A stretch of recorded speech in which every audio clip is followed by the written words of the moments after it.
तो हाँ गाइज, आज की इस वीडियो में आप लोग जान पाओगे बेनिफिट और disadvantage of using BSNL sim card. जी हाँ दोस्तों, आज मैं आप लोगों को बताने वाले हैं बीएसएनएल सिम उपयोग करने के फायदे और नुकसान। तो वीडियो के अंत तक बने रहिएगा यदि आप लोगों को भी जानना है बीएसएनएल सिम उपयोग करने के फायदे और नुकसान। साथ में यहाँ पर BSNL 5G network, BSNL 4G network को लेकर क्या कुछ अपडेट निकल कर आ रहा है बीएसएनएल कंपनी तरफ से, उसके बारे में भी आप लोगों को बताने का प्रयास करेंगे। तो आज का यह वीडियो थोड़ा सा लॉन्ग जरूर से हो सकता है, लेकिन आप लोग काफी कुछ सीख कर जाओगे और नई चीजें जानकर जाओगे। तो वीडियो के अंत तक बने रहिएगा और हाथ जोड़ के रिक्वेस्ट है, वीडियो को एक लाइक और BSNL today news YouTube channel को सब्सक्राइब जरूर से कीजिए। तो हम आपको बता दें सबसे पहले बीएसएनएल सिम को उपयोग करने के फायदे। तो सबसे पहला फायदा बीएसएनएल, आप लोग गिनिए कितने फायदे हैं। बीएसएनएल आपको ऐसे रिचार्ज प्लान पेश करते हैं जिसमें आप लोगों को सिर्फ कॉलिंग की सुविधा मिले। बीएसएनएल आप लोगों को ऐसे रिचार्ज प्लान पेश करते हैं जो पहले, बहुत से पहले शिफ्ट और टाइम, मतलब आप 10 वाला रिचार्ज कराओ तो 1 घंटा बात कर पाओ, उतने घंटा बात कर पाओ। बीएसएनएल अभी भी ऐसे रिचार्ज प्लान पेश कर रहा है, मतलब जो कीपैड फोन उपयोग कर रहे हैं ना, उन लोगों के लिए बीएसएनएल काफी फायदेमंद है। तीसरी अब जो फायदे वाली बात है वह बीएसएनएल जो है आपको अभी भी सिर्फ ऐसे प्लान पेश करते हैं जिसमें आपको सिर्फ और सिर्फ डेटा मिलता है। साथ में और भी अन्य फायदे हैं, और जो सबसे बड़ा फायदा है वह यह है कि बीएसएनएल अभी भी जियो, एयरटेल, वोडाफोन आइडिया सभी प्राइवेट टेलीकॉम कंपनियों की तुलना में आपको सबसे सस्ता रिचार्ज प्लान प्रोवाइड कर रहा है। हम आपको अगली फायदे की बात करें तो आप बीएसएनएल एक सरकारी टेलीकॉम कंपनी है, तो आप लोग जो गूगल पे, फोन पे यदि बीएसएनएल सिम कार्ड को उपयोग करके यूज करते हो ना, तो आपकी प्राइवेसी कहीं ना कहीं सेफ रहेगी। आप लोगों के जो फ्रॉड होते हैं, आप लोग आए दिन न्यूज में सुनते होंगे कि बस एक कॉल किया 10 लाख गायब हो गया, 2000 गायब हो गया, और कई प्रकार की जो फ्रॉड हैं उन सभी से आप लोग कहीं ना कहीं बचोगे। यही हम एक नजर डाल लेते हैं बीएसएनएल उपयोग करने के घाटे के बारे में। तो यह भी सत्य है कि बीएसएनएल का नेटवर्क कभी कभी गोल हो जाती है। यहाँ पर जब लाइट गोल हो जाता है तो बीएसएनएल का नेटवर्क भी गोल हो जाता है। बीएसएनएल का नेटवर्क पर अभी भी कई लोगों का भरोसा नहीं है जियो और एयरटेल की तरह। हाँ, लेकिन अब ऐसा नहीं है कि बीएसएनएल जो है कहीं भी अपने 4G नेटवर्क को लॉन्च नहीं किया, ऐसा नहीं है। कई लोग आप ही में से कमेंट करके कहते हैं, बताते हैं कि हाँ फाइनली हमारे वहां भी जो बीएसएनएल है वह काफी अच्छा चल रहा है। आगरा समेत कई लोग आप में से कमेंट करते हैं कि आगरा में बीएसएनएल का काफी अच्छा नेटवर्क देखने को मिल रहा है। ठीक है, तो हमने आपको बीएसएनएल के फायदे के बारे में बताया, हमने आपको बीएसएनएल के नुकसान के बारे में बताया। मतलब यदि आप लोग एक स्टूडेंट है और आप लोगों के पास हर महीने रिचार्ज कराने के लिए पैसे अपने पेरेंट्स से मांगने पड़ते हैं या फिर अपने दोस्तों से रिचार्ज करवाने पड़ते हैं, और यदि आपके वहाँ बीएसएनएल का नेटवर्क है तो बीएसएनएल आपके लिए बेस्ट है। अब आप लोगों के मन में यह डाउट हो रहा होगा कि आखिर हम कैसे पता करें कि हमारे वहाँ बीएसएनएल का नेटवर्क है कि नहीं है।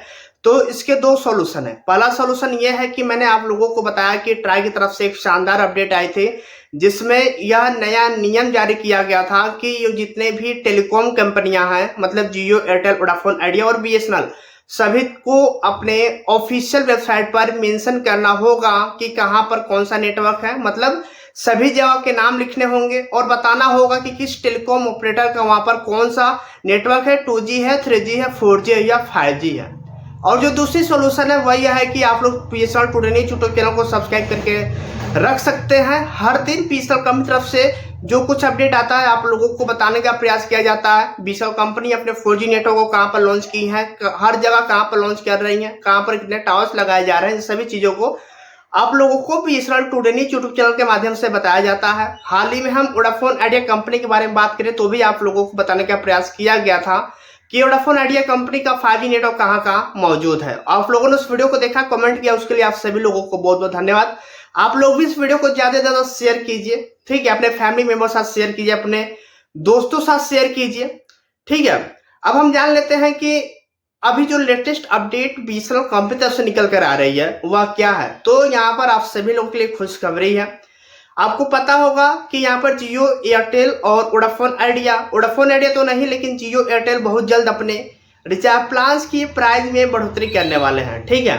लेकिन बीएसएनएल का पूरा फोकस सिर्फ अपने नेटवर्क को सुधारने में है, न कि रिचार्ज प्लान्स को बढ़ाने में। मैं आप लोगों को बता दूं, यहाँ कुछ अपडेट आ रहे थे तो आप लोग भी जरूर से ध्यान से सुनिएगा और वीडियो को ज्यादा से शेयर कीजिए, चैनल को सब्सक्राइब कीजिए। और बीएसएनएल कंपनी को लेकर आप लोगों के मन में जो भी डाउट हो आप लोग हमें कमेंट के माध्यम से पूछ सकते हैं। बताया जा रहा है कि सबसे पहले बात कर लेते हैं 2G 3G नेटवर्क पर लगे चीनी उपकरण हटेंगे। ठीक है, यह आपका मनी कंट्रोल की वेबसाइट एक आर्टिकल लिखा है, हम आप लोगों को पढ़कर सुना रहा है BSNL today news YouTube channel के माध्यम से। बताया जा रहा है कि सरकार की योजना है पुराने 2G और 3G में लगे विदेशी उपकरण को हटाकर उन्हें स्वदेशी तकनीकी 4G में बदलने की कोशिश की जा रही है। हालांकि इस बदलाव के लिए कोई तय समय सीमा अभी नहीं तय की गई है। मंत्री ने बताया कि फिलहाल बीएसएनएल के ग्राहकों के लिए 4G सेवाएं पर्याप्त हैं। तो यहाँ पर जो रिपोर्ट में बताया जा रहा है कि बीएसएनएल के ग्राहकों के लिए 4G सेवाएं पर्याप्त हैं। तो क्या आपके वहां बीएसएनएल का 4G नेटवर्क मौजूद है क्या? आप लोग हमें कमेंट में जरूर से बताएं ताकि हम लोग पता कर पाए कि जो चीजें रिपोर्ट में बताई जा रही हैं वह क्या जमीनी स्तर पे मौजूद है या फिर नहीं मौजूद है। 2G 3G को धीरे धीरे बंद किया जा रहा है, जैसा अपडेट मैंने आप लोगों को पहले बताया था। यही रिपोर्ट में आगे बताया जा रहा है कि 4G की मजबूती पर फोकस, 4G की मजबूती पर फोकस बीएसएनएल का। केंद्रीय मंत्री, अब जिनका नाम निकल कर आ रहा है, पेम्पा सानी ने कहा कि सरकार की मौजूदा प्राथमिकता 4G सेवाओं को पूरी तरह से स्थिर बनाना है। उन्होंने कहा दूसरे टेलीकॉम ऑपरेटर भी मानते हैं कि 75% यूजर की जरूरतें 4G से ही पूरा हो जाती हैं। हम आप लोगों को थोड़ा सा 2G 3G और 4G के बारे में बता दें। 2G नेटवर्क सफिशियंट है, पर्याप्त है सिर्फ कॉलिंग करने के लिए। 3G नेटवर्क पर्याप्त है आपको ऑनलाइन वीडियो देखने के लिए। यदि आप लोग यूट्यूब पर वीडियो देखते हो ना तो 3G नेटवर्क पर्याप्त है और आपको वीडियो कॉलिंग करने के लिए। अब हम 4G की बात करें ना तो इसका मतलब हाई स्पीड, आपका एकदम बोले तो सफिशियंट स्पीड, इससे ज़्यादा आप लोगों को नीड से नहीं है। लेकिन आज 5G नेटवर्क लोग उपयोग तो कर रहे हैं, लेकिन आप लोगों को पता है 5G का फीडबैक और 5G नेटवर्क को लेकर जो यंग है, जो आप लोग क्या करना चाहते हो आप लोगों में कमेंट में चैट में जरूर से बताइए। ठीक है, और बताया जा रहा है कि हमारे पास स्वदेशी 5G कोर और तकनीकी उपलब्ध है बीएसएनएल के पास, लेकिन हम तभी आगे बढ़ेंगे जब यह आर्थिक रूप से व्यवहारिक होगा। 20 से 30% वार्षिक राजस्व वृद्धि का लक्ष्य, मतलब अब बीएसएनएल कंपनी यहाँ पर अब यह फोकस कर रही है कि अब प्रॉफिट कमाया जाए। जैसे बीएसएनएल ने इतना पैसा इन्वेस्ट कर लिया, अब थोड़ा सा फायदा भी हो जाए, क्योंकि इतने लोग काम करते हैं बीएसएनएल में तो इन सभी को सैलरी देना पड़ता है, तो ऐसे में कुछ फायदा भी तो होनी चाहिए। तो बताया जा रहा है कि सरकार बीएसएनएल के हर साल 20 से 30% की राजस्व वृद्धि का लक्ष्य लेकर चल रही है।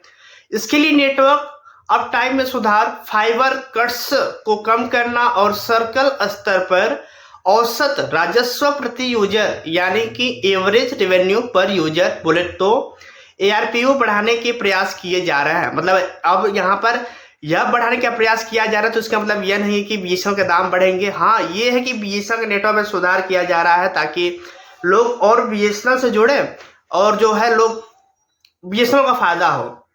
और आपको पता होना चाहिए 1 लाख स्वदेशी 4G टावर लगाए गए, आने वाले दिनों में 1 लाख और लगाए जाएंगे। ठीक है, यहाँ और भी बताया जा रहा है कि मंत्री ने बताया कि अब तक देश भर में 1 लाख 4G टावर लगाए हैं। उन्होंने यह भी माना है कि इस प्रक्रिया में कई तकनीकी चुनौतियां आई, क्योंकि नोकिया और एक्सरीन जैसे ग्लोबल कंपनियों को तकनीकी विकसित करने में दशक लगे हैं। भारत में 2 से 3 वर्षों में 90 से 95% समस्या का समाधान कर लिया गया है। अब सिस्टम अधिकांश साइट पर स्थिर से काम कर रही है। यही रिपोर्ट में कुछ आगे और भी बताई जा रही हैं, तो आप लोग ध्यान से सुनिए। ये बातें केंद्रीय संचार मंत्री, दूरसंचार मंत्री जिनका नाम है ज्योतिरादित्य सिंधिया की अध्यक्षता में नई दिल्ली में आयोजित उच्च स्तरीय समीक्षा बैठक के दौरान सामने आई है। इस बैठक में देश भर में बीएसएनएल के मुख्य महाप्रबंधक, CGM, दूरसंचार विभाग DOT और वरिष्ठ अधिकारी और मंत्री पेम्पा सानी भी मौजूद रहे। बताया जा रहा है कि बीएसएनएल अब अपने सर्कल, व्यवसायी क्षेत्र और इकाइयों में कस्टमर फर्स्ट अभियान चला रहा है। इसका पहल का मकसद ग्राहकों के साथ सक्रिय संवाद, सेवा की तेज प्रतिक्रिया और शिकायत निवारण की रफ्तार बढ़ाना है। मतलब यहाँ पर नए नए वो बोले तो क्या चलाया जा रहा है, आपका अभियान चलाया जा रहा है, जिसके अंतर्गत आप लोगों से पूछा जाएगा कि आखिर आप लोगों की क्या शिकायतें हैं बीएसएनएल कंपनी को लेकर। तो जैसे आप लोगों के वहां कोई आता है तो आप लोग हमें जरूर से याद कीजिएगा और वीडियो को लाइक, चैनल को subscribe BSNL today news YouTube channel को जरूर से कीजिए। आप सभी से मिलते रहे एक और नए वीडियो में, तब तक के लिए आप सब लोग देखते रहिए बीएसएनएल टुडे न्यूज। धन्यवाद।